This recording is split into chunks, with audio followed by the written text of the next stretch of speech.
Good morning, good afternoon, and good evening, no matter where you are. Welcome back to Business Without Borders. My name is Angie Snowball Thompson, and if you've seen the show before, you know that I love to go around the world, talk to people living in different countries, and learn what it's like to live there and to work there. There's lots of cultural books, there's lots of articles, there's lots of scholarly people in universities telling us what it's like, but there's no better source than someone who actually lives there and actually works there. So today I would like to invite my guest, Mr. Sanjeev Jayaratnam. And Sanjeev and I both belong to a group called BNI, where we met on a power team of trainers and coaches and people looking to help get together and help people with different skills. So I would first like to say, Sanjeev, welcome and thank you for joining me today. Could you tell me a little bit about yourself? Hi, Angie, and hi, everyone listening in. It's really lovely to be here. Thank you so much, Angie, for the invitation. So I'm Sanjeev, all the way from sunny Sri Lanka. Although at the moment it's actually about to rain, so not so sunny at the moment. But yeah, so Sri Lanka is an island south of India. Yeah, south of Yeah. India, right at the tip of India. So it's an island with a huge, with a long, very rich history of more than 4,000, 6,000 years BC. Yeah, before Christ. Yeah, so we have Wow. a very long and rich history. And it's a lovely place to live in. I'm sure lots of you may have been on holiday here. We have fabulous beaches and uh, lots of interesting things to see and do. Yeah, definitely. When I got ready for that too, that when I was looking and talking to Sanjeev about doing this, I was looking at some of the numbers and I'm like, wait a minute, like BC said like 3,000 years of that's documented history. You also have history of like human evidence of like human existence of some of the oldest in the entire world. Which I thought was interesting, maybe because it's an island that it was not disturbed. I don't know, but that was really fascinating to me too. So, also, I think I would like to start with one of the. Well, first, Sanjeev, tell me a little bit about what you do, because I think Okay, that's another reason this was really, really interesting to bring Sanjeev on. sure. He does a lot of training and coaching, which we'll talk about. But one of the things that fascinated me was he's also a speed reading coach. And I often am starting to get more and more asked about this. So tell us a little bit about what you do Sure. and some of the things that you offer. So, Angie, my background was actually information technology. I used to work for Microsoft.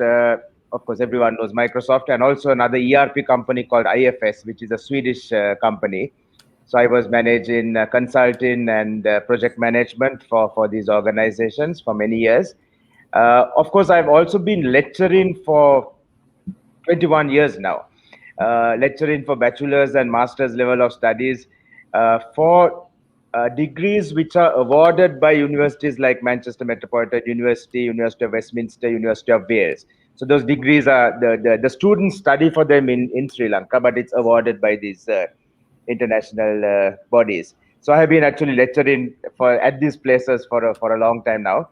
So in 2008, I actually shifted and started my own thing, doing corporate training. And speed reading was one of the first courses I started teaching, uh, purely by accident, really. So I learned speed reading, Angie, as you were saying, you learned it as well when you were studying, and so did Yeah. I learned it when I was trying to start my MBA, and I saw the ton of books that I had to read, and that really scared me. So I found this course on speed reading, and I actually learned it. I basically taught myself, and then just used it for my own purposes. So somewhere around 2008, I was having a chat with a friend, and that guy realized that I have learned this, and he asked me, "Can you teach my staff?" And I had never thought of teaching this before, so I taught his staff, and well, that's where it all started. Actually, my teaching speed reading. Wow, that's fascinating how we both kind of fell into it, yet without having it. Like you said, I could not imagine having gotten through college, and definitely not my master's degree without the ability to speed read. And I think it's also a valuable skill that you can use as you get older. So we both talked about school and university, but I recently had a guy who asked me, he said, "Look, I have 4 kids and I'm trying to do a lot of professional development. I want to read John Maxwell. I want to do this, but I've got about 15 minutes before I fall asleep every night. So, Mm, how mm. do I do this?"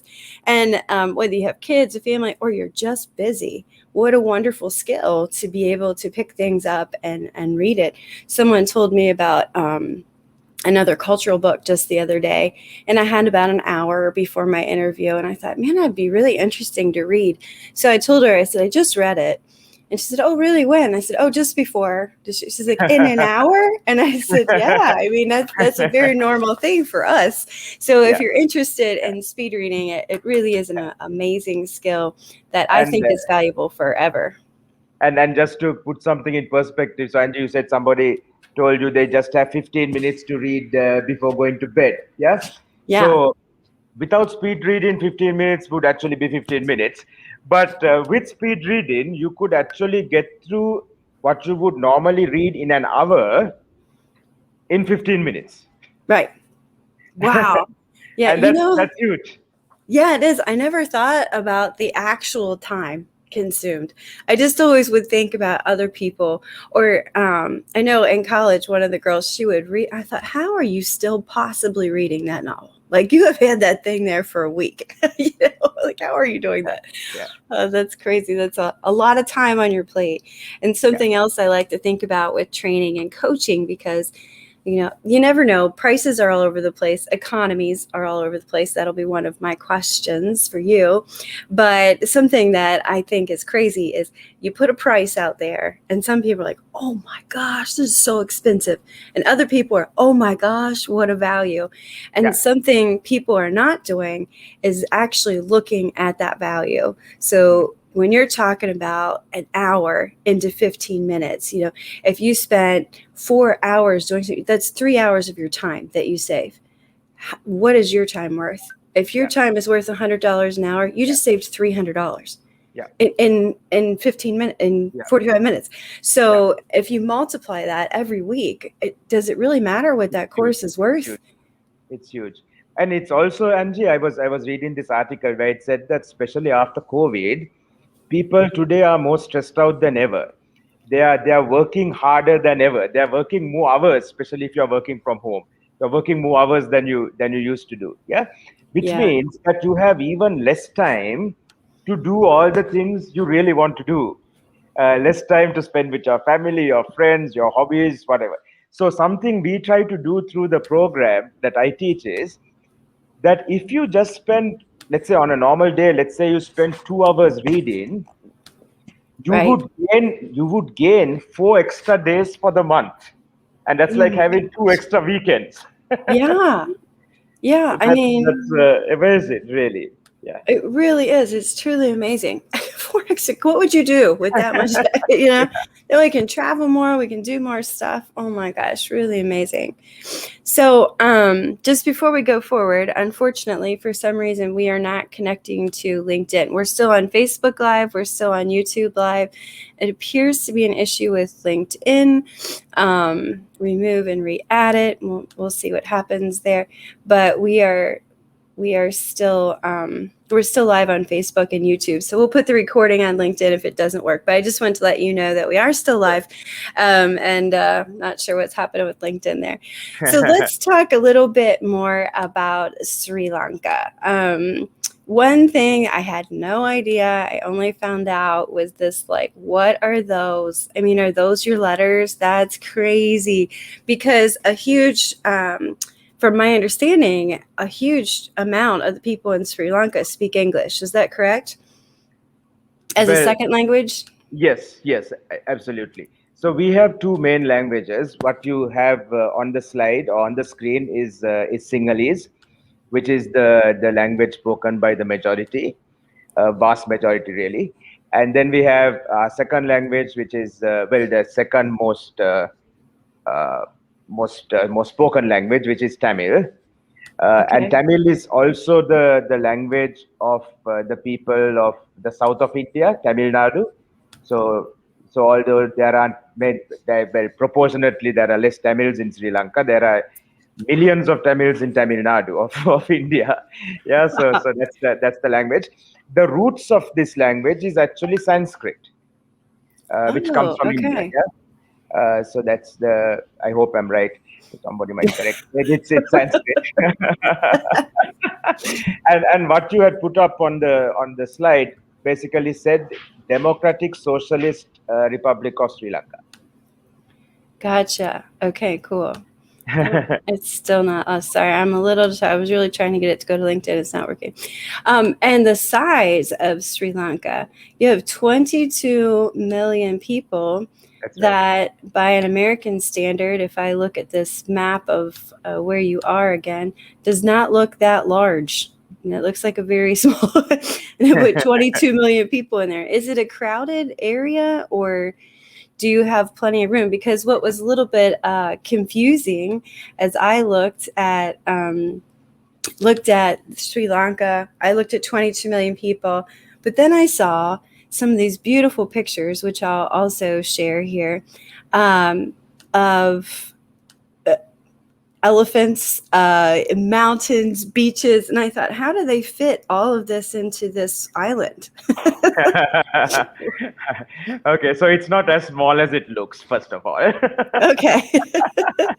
And also actually the population density is much higher in the cities than the villages. So as you go out of Colombo, for example, it starts to thin out a little bit, and then each city, of course, has a fairly high population density. So these what you see now are basically tea plantations. Yeah, so lots of the hill country is has tea been grown there. And the amazing thing about Sri Lanka is really that within a couple of hours, actually a couple of hours, maybe within 2 hours, you can get from the beach, which would be relatively warm, to the Yeah. cool hills. Yeah, and another 2 hours in a slightly different direction, and you'll get to wildlife. You'll see leopards Wow. and elephants, and yeah, so you can go on safari and all of that. So, and also we have the ruins of this. Yeah, that's right. That's, I think, Pulau Narua, one of well, heritage cities really, where you get lots of really well preserved ruins and temples and palaces and things like that. So actually, it's you see a lot and you can do a lot within a fairly small, well, relatively small area, and within a couple of hours, really. So, and that's really nice. I mean, it really is fascinating how much you could see and do, and to know it's in a couple hours, because it's always hard. What I've learned about traveling and culture is that everything size is so relative, right? So I'm from the United States. I have plenty of room, plenty of area, and I have a pretty good idea of what it's going to take for me to get to California or Yeah, California to New York. But then I look at it on the map. And I look at Germany and I think, oh, it looks really small, compared to the US. But Germany, too, if you go from south to north, is a yeah. 10-12 hour drive, depending on how much you take advantage of the Autobahn. So I look at Sri Lanka, I'm starting to think, I don't know how big these are. It's so hard to envision from the map, like Yeah, its yeah, size was. yeah. That's really fascinating. And you mentioned Colombo. It's not your capital though, right? That's the largest city, but the capital, I think, is this. Is that right? I could Yeah. never say that. It's Jayavardhanapura Kotte. That's actually it's in the Colombo district. Yeah, so it is. It is well. I live about 5 kilometers away from Sri Jayavardhanapura. Yeah, but virtually we consider ourselves to be a part of Colombo. So yeah. Interesting.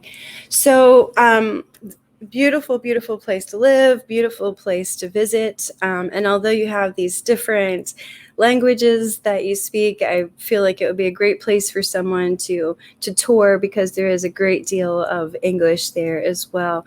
Now, Absolutely.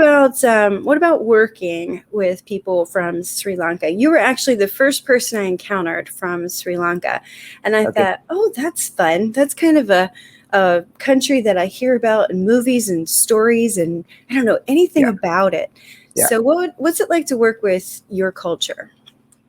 Okay. So from what I'm told, Sri Lankans are very easy to work with. And so when you compare Sri Lankans with some of the other maybe South Asian or Asian nationalities, something that has come through is that uh, we are easy to work with. So I can't really comment because I'm Sri Lankan myself, but this is something I've heard. And we have lots of Sri Lankans working for Google, working for NASA. There was a colleague of mine who actually we sang together in the same music group, who was working at NASA. So he went from here, did his PhD in the US, and then yeah. So we have people working at Microsoft in very very senior positions. And actually software engineering or ICT is an area that we I think there are lots of Sri Lankans who are contributing in fairly big ways to we that's one of our exports now. So we export software, and there are lots of companies which have set up development centers in Sri Lanka. Yeah, so they may be operating in other countries, but the development work, the actual engineering happens here. Even IFS was a company like that. So that's a Swedish company, and their main development center with about thousand, more than thousand three hundred odd people today, is located in Colombo. See, I think that's really makes you almost the perfect culture to work with because all this big business, you definitely know what you're doing. You've got people working all over the world, high level positions, yet I would agree with you, at least my tiny exposure. I feel like you have a very islander personality. You're very calm, you're very open, you're very, very easy to work with. And yeah, a lot of people in other Asian cultures, not that they're difficult, but there's a larger gap between an American personality and an Asian. The typical, there's always, as I Hmm, always say, hmm, nothing's ever hmm, meant to be offensive or hmm. stereotypical. Yeah. But Americans are generally known to be more laid back, and some of the Asian cultures, like a Japanese culture, is much more serious, especially in business. Now you also have the once business is over, they're crazier than we are type of thing. But I think that's what makes your culture really easy to work with. How about the well, actually, before I go there, I'm going to mention this because oh, I didn't put it in there yet. So let's do this. You just touched on it, but something else that's very interesting about Sanjeev here. Let me see if I just add this in here. Is his work as a choral conductor. So, in addition to being a transformational coach, he's a world champion choral conductor. And you did just briefly mention the music. So, tell me a little bit more about that part of your life Okay. and what that's So, also like in Sri Lanka. What's the cultural aspects, the music and dance? okay. So yeah. So let me talk a little bit about this. So I actually co-founded a music group called the Revelations in 1994. Really. Yeah. So it was all male group and a cappella group. Yeah. And in 2008, really, yeah, 2008, we actually took part in this competition run by an organization called Interculture, which is a German organization. It was a competition in Austria, 93 countries, where there were choirs from 93 countries participating. And our group actually became world champions in two categories. Yeah, so this Wow. small number of guys, it was just eight of us and 10 of us in one category. We managed to do that. And so this is my passion, really. The music is one of my passions. And then I started working with a high school in Colombo, an all girls school, and they became one of the best youth choirs in the Asia Pacific region. So we were able to go up to that level actually. So and Wow. I also run a small school where we teach the performing arts to kids from the age of 4 years and up. Yeah.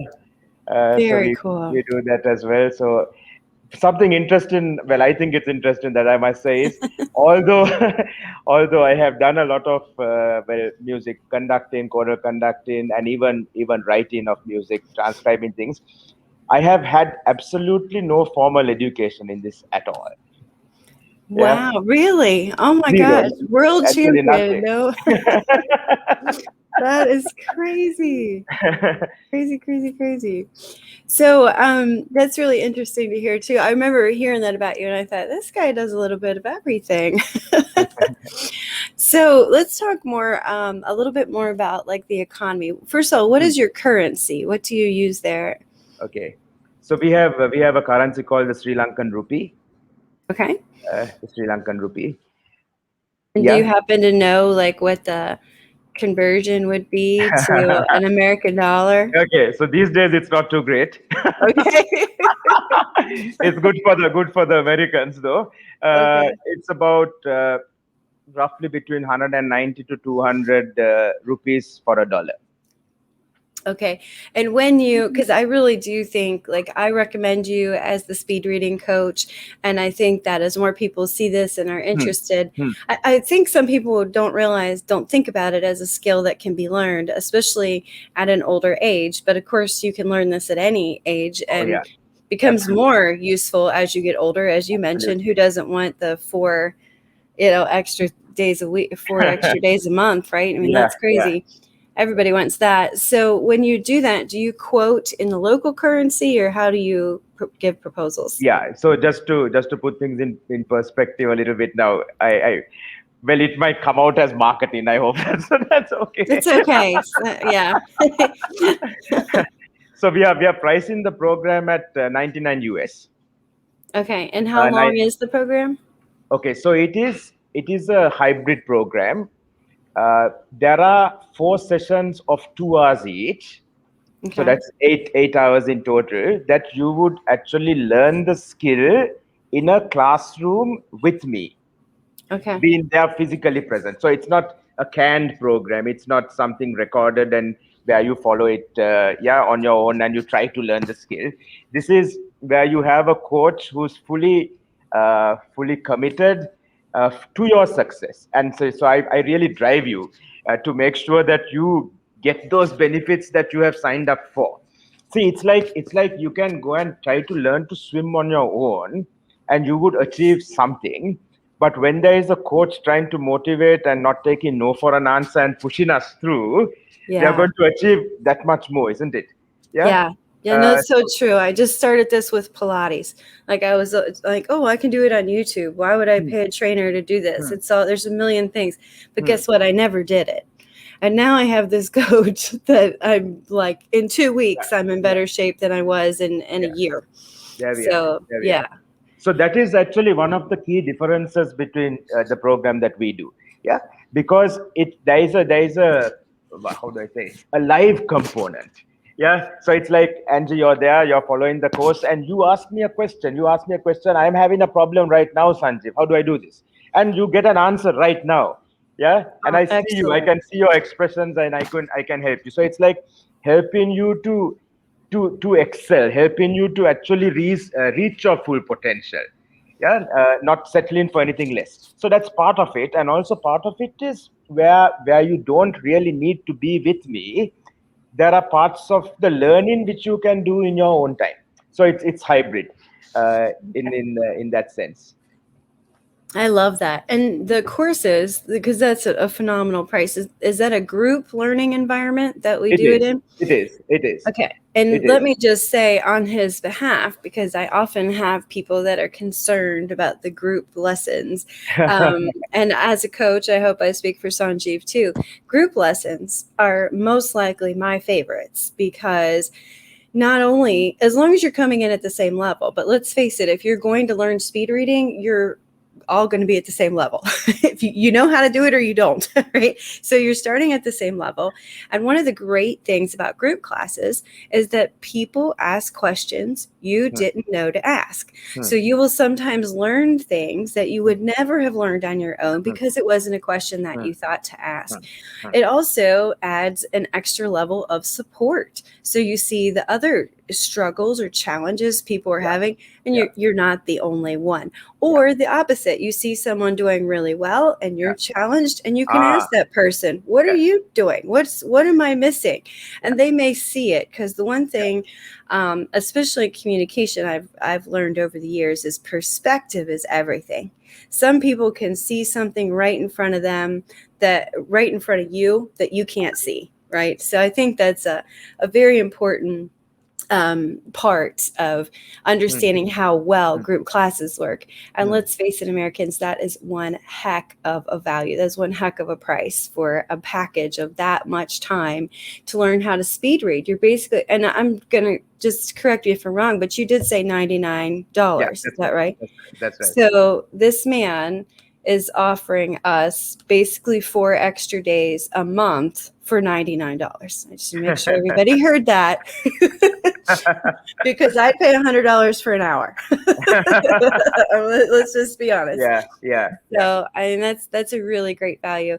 And another reason we should open our minds about working with other countries, Business Without Borders, because we're all helping each other. I mean, it's great for you to have the business. It's a great skill for us to have. And there's no reason why we can't communicate. English is almost everyone's second language. So very, very interesting things. So by the way, if you want to find him, this is his LinkedIn number right here. And Sanjeev, is it okay with you if I also share what's the best way that you want people to reach you? Well, any way is fine, really. So LinkedIn is fine. Okay. And we also have the direct site for the speed reading program, which is 4 extra days, with the number 4 and then extra days in English. Okay. .sanjeevj.com. So 4 extra days. .sanjeevj.com. I was just looking for it. I thought I had it all ready to go. I'm sorry. So we'll look at that though. But 4 extra days. That's a great way to. That's a great name, by the way. You don't miss the meaning there, do you? That's really cool. Yeah, I can't find it, but you'll have to. We'll have to share that one too. Sure. Yeah, I'll share it on the website there. Okay, so anything else, Sanjeev, that you'd like to add, either about your programs or about Sri Lanka? I know I was just fascinated with everything that's in Sri Lanka, just kind of all packed in there. It's a really interesting place. Well, I guess before that, I forgot to ask you about religions. That's like the number one question no one ever wants to ask, especially in the U.S. It's completely taboo. But I'm just curious, like what are the types of religions there, and is it something that is in any way an issue? Last week we were in Malaysia, and they have all kinds of different religions, and not only is it not an issue, but they all celebrate each other. Like they're super happy, mostly because they get vacation days for like everything. But it's not like that. So what's it like in Sri Lanka? Okay, so you see the slide behind me. So it says, let me move to the side. So Vesak. That's what reminded me. So Vesak is actually one of the main Buddhist holy festivals in the country, and it's the day actually that is remembered for the day that Lord Buddha was born, reached enlightenment, and also passed away. So it's generally celebrated on a very grand scale. So those illuminations you see are what is called Vesak lanterns, and all the streets would be lit up, all the houses would be lit up, and it's really beautiful to see. But today we are actually in a well, it's called travel restrictions, but it's actually a semi lockdown because of COVID. So this particular year there isn't too much of a celebration, but otherwise it's a holy festival. But people also like, it's like Christmas. Although Christmas is the birth of Christ, well, Santa Claus is sometimes remembered more than Christ. Yeah. Very, very true. Yeah. Yeah. So today is a Buddhist festival. A couple of weeks ago, we had a Muslim festival of Ramadan. Yeah, and Angie, as you said, like in Malaysia, we enjoy each other's festivals. I'm a Christian, Okay. but my wife is a Buddhist. Yeah. Oh, wow. So we celebrate all these festivals, and let's say Ramadan, for example, we look forward to getting all the traditional food. There's this really yummy thing called vatalapan, which my Muslim friends would make, and then they would send it home and stuff like that. So yeah, so we get a lot of this type of things happening. Yeah, we have four religions. So there is Buddhism, which is the majority. Then we have the Hindus, yeah, Hinduism. Hmm. Then we have Islam, and then we have Christianity. Okay. Well, Yeah, see, I love that. I'm so fascinated by that because in the United States, we obviously, I mean, well, all over the place. But one thing I would say is we don't talk about it. Like it's usually not something you talk about. And I just think it's beautiful that your culture not only talks about it, but celebrates it. Like you were so happy talking about the Muslim food and it's like, this is great, you know? And I think that's really, really, really special and really important because spirituality or your choice of religion can be such a huge part of who you yeah, are as a person. And when you're celebrating something that's so important to you and everyone else is going on as if there's nothing happening that day, that yeah, I don't know, it's almost yeah. disrespectful. Almost It is. saying It nothing is. is disrespectful. And I'll be honest with you, the only reason I know a lot of the Muslim or Buddhist holidays or the Hindi holidays is because of LinkedIn and my connections around the world. And I'll see someone say Happy Diwali, and I'm thinking, what is Diwali? I don't even know what it is. And then I have Indian friends. And here I thought all these years I've just been going around on Diwali like nothing ever happened, you know, and that's so sad in some ways. So I really admire that your cultures integrate and respect and celebrate each Yeah, other. it's Yeah, nice. definitely. Very nice. Very nice. Okay, so I think we learned a lot about Sri Lanka. We learned that the culture is very friendly and easy to work with. We learned that we can get 4 extra days if we call Sanjeev for $100. So that's a heck of a program there. And just how beautiful Sri Lanka is. I will say it's kind of funny that we did a show in South Africa, and Monica says, now, just so you know, there's not lions in the front yard. And then we were in India, and Neha said, just so you know, I don't have tigers in my backyard. And I'm just assuming these elephants that you have are not roaming the streets, but they're in wild parks and safaris. Is it the same there? Yeah, that's right. Other Okay. than well, there are some elephants who are domiciled. Am I saying it right? Who are tame, and who actually belong to some of the more affluent temples. So there are, Mm. and these elephants are used in pageants, in parades, and things like that. But very, very, very interesting. You were saying, are there elephants or are there these guys around? The area that I live in, well, actually, we have monkeys who come to my garden. Okay, I was going to ask that next because Yeah. there are a lot of countries that just have monkeys hanging out, and that makes me Yeah. laugh. That's so cool.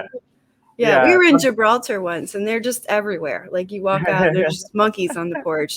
So you Yeah. do have monkeys that come to your garden. We do have monkeys. So I am like, well, I live in an area where there are a lot of trees, fair amount of open space.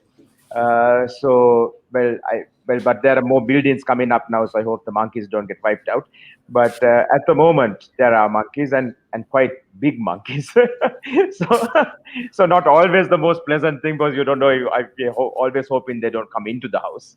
Yeah. Yeah, yeah. So funny. See, I'm worried about keeping like the flies out of my house, and he's like, "Don't let the monkeys in." Oh, that's so funny. That's awesome. So yeah, thank you, Sanjeev. I feel like we've learned a lot, both about you, your programs, the country. Is there anything else that you'd like to add before we wrap up? Well, it's been an absolute pleasure, Angie, and yeah, thank you so much for the invitation. It's been great chatting with you, and also I think you did some fabulous marketing on my behalf. So thank you very much Oh no, I for really all the believe good in what things you you said. do. Yeah, Yeah, and I should let people know that I am also going to pop in on his course, even though I already have the skill, because I'm just more curious to see how it's working. Sanjeev yeah, very generously offered to let me sit in and see how he does it. So if you have any questions about how it works, yeah. and you're worried about getting that some, let's say, the faculty opinion, you can ask me, because we he's just a referral partner. I get nothing out of it. I would not send you the wrong way. But I have been very impressed working with Sanjeev as a coach, as a person, with his communication skills. I'm very happy to work with him and to recommend him. So, Thank you very much. And one thing I must add is that we guarantee that you will be at minimum 100% better than you were at the start. wow. Uh, See, he keeps pulling his yeah. guarantees out of nowhere. He's full of Yeah. good things. So, because, and why I do that is because it's really easy. It is not difficult to become 100% better than where you are. But 100% is huge, isn't it? It's like Yeah, saying, okay, if you normally take 2 hours to read something, you can do it in one. right. And that is, it's like well, I have been teaching this now for 13 years. Yeah, about 3,500 odd people from 15 countries have participated, have learned this from me, with me, and well, they have all become 100% better. At least some of them go 200, 300, 400% better, Isn't but that crazy? yeah, 100% is quite easy, really.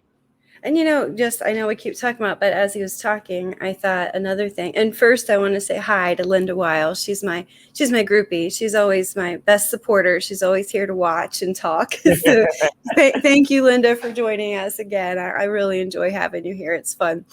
But you're talking about how much better you would be. And another thought that I had was, Annette, when I talked to Dustin, who I Hmm, eventually hmm. sent to you, there was someone else sitting there, and he was like, wow, do you actually read books? Because I just listen to books. And a lot of people are doing audiobooks, Yeah, yeah, but we yeah, all read. We are all reading the internet. We have an overflow of information, a plethora at our yeah, fingertips on the phone. yeah, We are Googling, we're reading articles, we're reading blogs. You're still going to get those 4 extra days. You may not read a book, but you're still reading yeah. through all kinds of different news, articles, information, whatever. So I really strongly encourage everybody to reach out and add this skill to your repertoire. I mean, what an amazing opportunity. And we actually all have to read for work anyway. So if Right. you're a lawyer, you have tons to read. You're a doctor, you have tons to read. You're a student, you have to read. If you're a business person, you have board papers to read, policy reports to read, so much of Word documents, PDFs to read. Yeah. So it's Yeah. not only for leisure reading. It's actually, well, leisure reading is like the icing on the cake, but it's really to finish the work related or study related reading you have to do, which you need to get through it. You can't put it aside and say, I'm not going to read it. You have to read it. And it sometimes takes such a long time. And just if I may, Angie, one of the Mhm. problems that people have with reading is just that reading is so boring and it just takes too long, Yeah. right? And Yeah. I'm like staring at one page and I'm not getting through it because I'm reading so slowly that my mind is wandering all over the place. It's thinking of 1,000 other things. Yeah. So Yeah. I'm not focused. That is the essential thing. I'm not focused. Right. And what speed reading does is it actually increases your focus to 100%. So eliminates your distractions. And if that makes sense, because you're focused now, Yeah. you could actually read faster. Yeah. And That's that's all. another good point, is learning the art of focusing. Speed reading is not just about reading. It is about that. It's about learning the art of focusing. And anyone who knows me knows that I'm the first one. If there's a sparkly object, I'm gone. And that's probably why it was really helpful for me to learn to speed read, because when I need to focus, I have that ability. I mean, but I have to use it. It's a skill. My personality is not a focused one. My personality is ADHD. It's all over. But I have that ability, and I really would attribute a lot of that to the skills I learned in speed reading. So I think that is also really, really important. We really should have called this session speed reading. It might have been even more interesting. Speed reading in Sri Lanka. Yeah, but so thank you for those who joined on Facebook and YouTube, and I will be downloading and putting it on LinkedIn. Sorry, the live button didn't work. I'm not sure. Just kicked us out. So, but we will still have that on LinkedIn. And thank you, Sanjeev, again for being with me today. I really enjoyed it, and I wish you a wonderful rest of your week. And you too, Angie. And thank you, everyone, for watching, for listening. It's been absolutely awesome. Stay safe, everyone. Take care of yourselves. Thanks. Bye. Bye-bye. Bye-bye.